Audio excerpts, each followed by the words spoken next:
بسم اللہ الرحمن الرحیم نحمدہ ونصلی ونسلم علی رسولہ الکریم اما بعد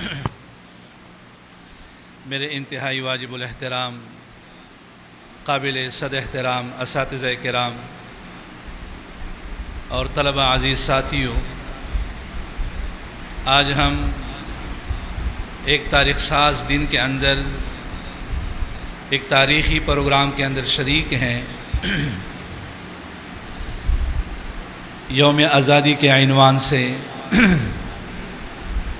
اس پروگرام کا انعقاد کیا جا رہا ہے۔ یہ دن ہمارے لیے انتہائی اہمیت کا حامل اور وہ تاریخ ساز دن ہے جو ہمیں ان اکابرین کی قربانیوں کی یاد دلاتا ہے جنہوں نے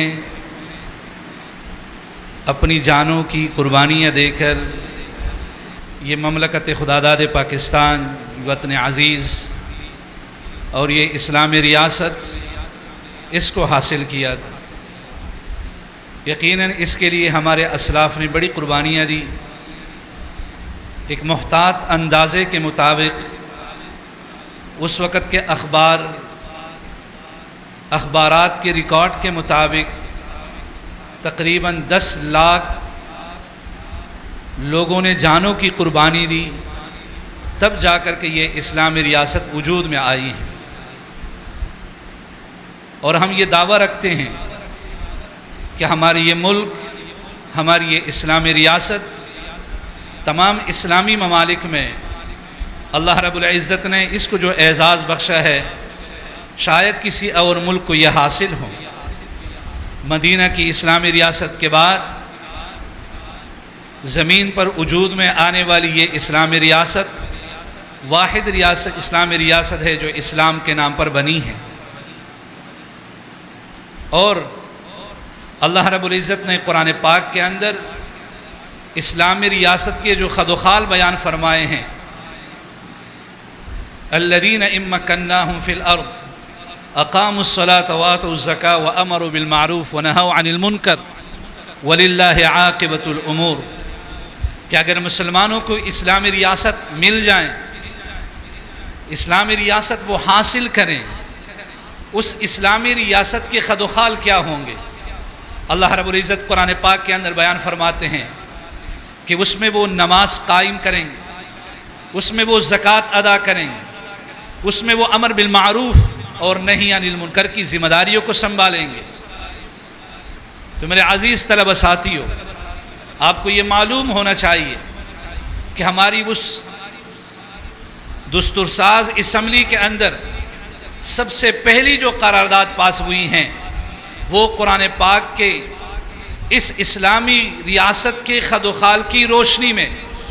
سب سے پہلی قرارداد ہماری یہ پاس ہوئی ہیں کہ اس ملک کے اندر حاکمیت اعلیٰ وہ اللہ کی ہوگی۔ یہ اعزاز کسی اور ملک کو حاصل نہیں ہے،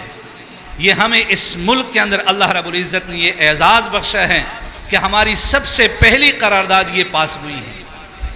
اور اس طریقے پر اللہ رب العزت نے جو نعمت ہمیں اس ملک کے اندر عطا فرمائی ہیں، شاید کسی اسلامی ملک کے اندر یہ نعمتیں اس کو حاصل ہوں۔ ہزاروں کی تعداد میں مدارس، ہزاروں کی تعداد میں مساجد، خانقاہیں،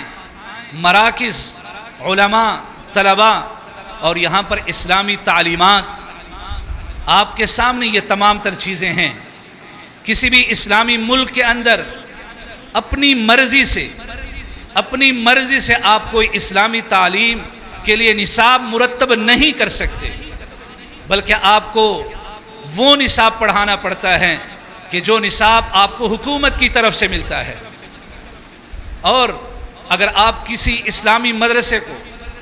دیار غیر میں، دیگر ممالک میں اسلامی مدرسہ کھولنا چاہیں، اسلامی مدرسے کی، دینی مدرسے کی آپ ابتدا اور افتتاح اس کا کرنا چاہیں تو آپ کے لیے بڑی وہاں پر محنتیں کرنی پڑتی ہیں، بڑی جدوجہد کرنی پڑتی ہیں۔ اور اس کا مشاہدہ میں نے خود اپنی آنکھوں سے افریقہ میں کر لیا۔ ہمارا ایک تعلیمی دینی مدرسہ بن رہا تھا، شہر سے 15 کلومیٹر دور، اب ہم نے جب وہاں پر مدرسے کی وہاں پر بنیاد رکھی تو مدرسے کی بنیاد رکھنے سے پہلے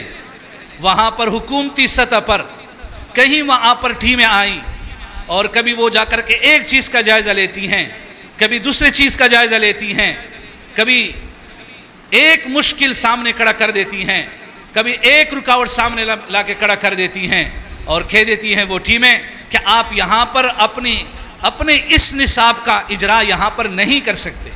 آپ یہاں پر یہ جو نصاب ہیں ہمارے ان بچوں کو آپ نہیں پڑھا سکتے۔ ان کی شرائط ماننی پڑتی تھی، نصاب ان سے منظور کروانا ہوتا تھا، اور پھر ان کی شرط یہ کہ آپ یہاں پر اگر اپنے دین کے اعتبار سے آپ اپنا نصاب یہاں پر پڑھانا بھی چاہیں تو آپ کے اوپر لازم ہے کہ آپ ان بچوں کو عصری تعلیم دے دیں۔ آپ یہاں پر اس بلڈنگ کے اندر خاطر خواہ حصہ آپ سکول کے لیے خاص کر دیں، اور جو ہماری طرف سے شرائط ہیں آپ نے انہی شرائط کو فالو کر کے یہاں پر آپ اس نظام کو چلا سکتے۔ ہمیں وہاں پر مدارس کے اندر بغیر سکول کے مدرسے کے نظام کو چلانا ناممکن تھا۔ ہم ان کو لکھ کر کے دے دیتے کہ ہم یہاں پر سکول کی تعلیم بچوں کو دیں گے، ہم یہاں پر سکول کا نصاب بچوں کو پڑھائیں گے، لیکن ہمارے یہ بچے مسلمان ہیں، ہمیں ان مسلمان بچوں کو ان کے دین اور ایمان کی حفاظت کے لیے، ان کی نسلوں کے اندر ایمان کو آگے منتقل کرنے کے لیے ہمیں اپنے اسلامی نصاب کو پڑھانے دیں۔ ہمیں وہاں پر بڑی مشقتیں اور بڑی محنتیں کرنی پڑی، اور وہاں پر جا کر کے پھر اپنے مدارس کے اندر وہاں پہ جا کر کے اسلامی اور مدارس کا یہ نصاب وہاں پہ بچوں کو پڑھانا پڑا۔ لیکن ہمیں یہاں پر الحمدللہ یہ نعمتیں حاصل ہیں، ہم یہاں پر کوئی بھی نصاب اللہ کے فضل سے ہمارا یہ نصاب مدارس کا نصاب الحمدللہ حکومتی مداخلت سے پاک ہیں، اور ہمارے اکابرین آج بھی اس کے لیے سیسہ پلائی ہوئی دیوار بنے ہوئے ہیں، اور ان کو یہاں پر اس حوالے سے مداخلت کی اجازت نہیں دیتے ہیں۔ اور اللہ کے فضل سے ہمیں تمام یہ ہمارے مدارس اور اس کے اندر پڑھانے والے یہ نصاب جو ہم پڑھا رہے ہیں، سب سے پہلے اس کے اندر حب الوطنی سکھائی جاتی ہیں، حب الوطنی سکھائی جاتی ہیں، اور یہ حب الوطنی ہمیں ورثے میں ملی ہے۔ حضور نبی کریم صلی اللہ علیہ وسلم مکے سے جب مدینہ کی طرف ہجرت فرما رہے تھے، آپ کو معلوم ہے کہ آپ صلی اللہ علیہ وسلم کے اس وقت آپ کے دلی کیا کیفیات اور آپ کے دلی کیا جذبات تھے۔ آپ بار بار کعبۃ اللہ کو مخاطب کر کے فرما رہے تھے، یہ کعبہ آپ سے جانے کو جی نہیں چاہ رہا۔ آپ صلی اللہ علیہ وسلم فرمایا کرتے تھے، میری یہ قوم مجھے آپ سے نہ نکالتی، میں کبھی بھی آپ سے میں یہاں سے نہ چلا جاتا، وما سکنت فی غیرک، اور آپ کے علاوہ میں نے کبھی سکونت اختیار نہیں کرنی تھی، لیکن یہ قوم مجھے یہاں پر رہنے نہیں دے رہی، یہ قوم مجھے یہاں پر جینے نہیں دے رہی۔ یہ حب الوطنی ہمیں حضور نبی کریم صلی اللہ علیہ وسلم سے ورثے میں ملی ہے۔ ہمارے یہ بچوں کو سب سے پہلے حب الوطنی سکھائی جاتی ہے کہ بھائی آپ اپنی مٹی کے ساتھ، آپ اپنی دھرتی کے ساتھ آپ جتنے وفادار ہوں گے، آپ جا کر کے دین کی خدمت بھی کر سکتے ہیں، لیکن اگر آپ کے خمیر کے اندر اپنی اس دھرتی کی محبت نہیں ہے، وفاداری نہیں ہے، آپ لاکھ دعوی بھی کر لیں، آپ جا کر کے دین کی خدمت نہیں کر سکتے۔ اور تاریخ گواہ ہیں، یہ ملک ہمارے اکابرین، ہمارے علماء کی قربانیوں کے بغیر وجود میں نہیں آیا۔ اور اس کی گواہی آپ کے سامنے ہے کہ جب یہ مملکت خداداد پاکستان یہ ملک وجود میں آیا، بابائے ملت نے، قائد اعظم محمد علی جناح رحمہ اللہ نے سب سے پہلے جو جھنڈا جن کے ہاتھ میں تمایا، آپ کو معلوم ہے کہ وہ ایک عالم دین تھے، حضرت علامہ شبیر احمد عثمانی رحمۃ اللہ علیہ، وہ ایک عالم دین تھے، ان کے ہاتھ میں جھنڈا دیا اور انہوں نے جا کر کے مغربی پاکستان کے اندر جھنڈا لہرایا، اور اسی طریقے پر علامہ ظفر احمد عثمانی رحمۃ اللہ علیہ کو ان کے ہاتھ میں جھنڈا تما کر کے انہوں نے مشرقی پاکستان کے اندر جھنڈا لہرایا۔ یہ اس بات کی دلیل ہے کہ اس ملک کی بنیادوں کے اندر علماء کی قربانیاں بھی شامل ہیں۔ آج اگر کوئی یہ دعویٰ کرتا ہے کہ یہ ملک پاکستان کی اس تحریک کے خلاف تھے،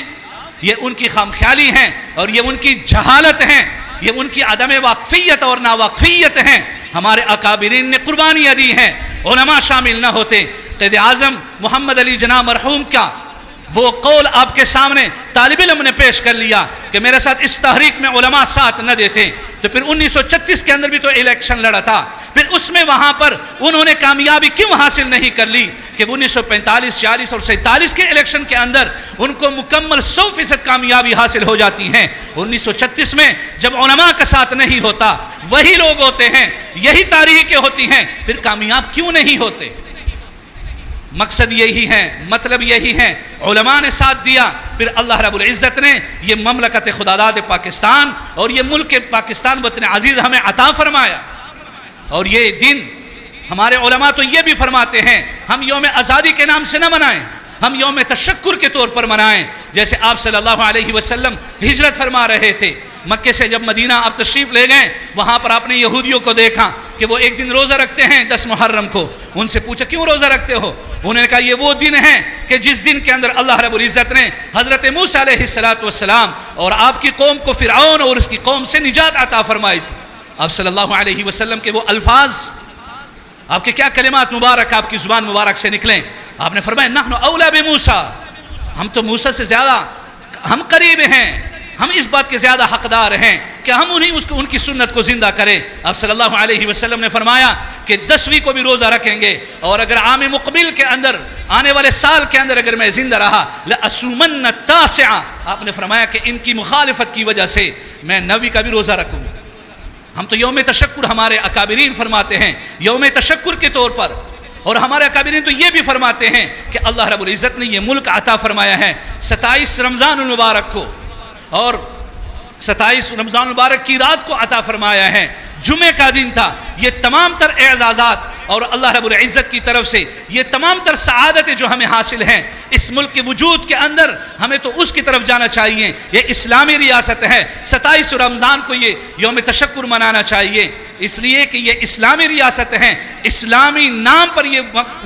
ملک وجود میں آیا ہے، ہمیں تو وہ منانا چاہیے۔ تو ہم یہ دعویٰ ایسے نہیں کرتے، ہمارے پاس اس پر گواہیاں اور دلائل موجود ہیں، اور تاریخ اس کی گواہ ہے کہ اس کے لیے ہمارے اکابرین نے کیا قربانیاں دی۔ تو اللہ کے فضل سے اللہ رب العزت نے یہ ملک عطا فرمایا، یہ بہت بڑی نعمت ہیں، بہت بڑی نعمت ہیں۔ آج آپ کو معلوم ہونا چاہیے پنجاب کا آدھا حصہ اس طرف ہے اور پنجاب کا آدھا حصہ پڑوسی ملک کے اندر ہے، یہ اس سے بھی زیادہ۔ آپ کو یہ بھی معلوم ہونا چاہیے تاریخ نے یہ بھی لکھا ہے کہ جتنے مدارس اس طرف تھے، جتنی خانقاہیں اس طرف تھی، اس سے بڑھ کر مدارس اس طرف تھے، اس سے بڑھ کر خانقاہیں اس طرف تھی، لیکن آج وہاں پر اس تعداد میں مدارس نہیں ملتے، اس تعداد میں خانقاہیں نہیں ملتی۔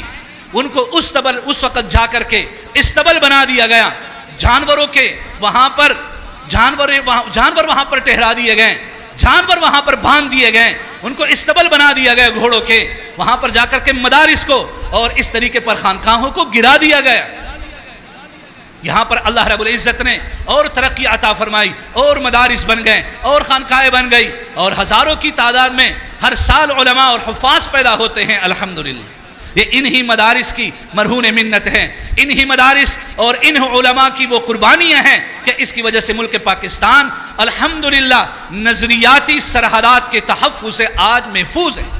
کیوں؟ علماء یہ تحفظ فراہم کر رہے ہیں، یہ مدارس یہ تحفظ فراہم کر رہے ہیں، یہ خانقاہیں فراہم کر رہے ہیں، مراکز فراہم کر رہے ہیں۔ تو الحمدللہ نظریاتی اعتبار سے، جغرافیاتی اعتبار سے تو ہر وقت حالات خراب ہوتے ہیں، لیکن نظریاتی اعتبار سے الحمدللہ تمام سرحدات محفوظ ہیں، اسلام محفوظ ہیں، اور یہاں پر اسلام کے پڑھنے پڑھانے والے محفوظ ہیں۔ یہ اللہ کی نعمت ہیں اور ان علماء کی قربانیاں ہیں، ان کی قربانیوں کو تسلیم کرنا ہوگا، ان کو ماننا ہوگا۔ یہ آپ کے ساتھ شانہ بشانہ اپنے اس ملک کی ترقی کے اندر شانہ بشانہ آپ کے ساتھ کھڑے ہیں، یہ آپ کے ساتھ ہر قدم ملانے کے لیے تیار ہیں۔ آپ قدم اٹھائیں،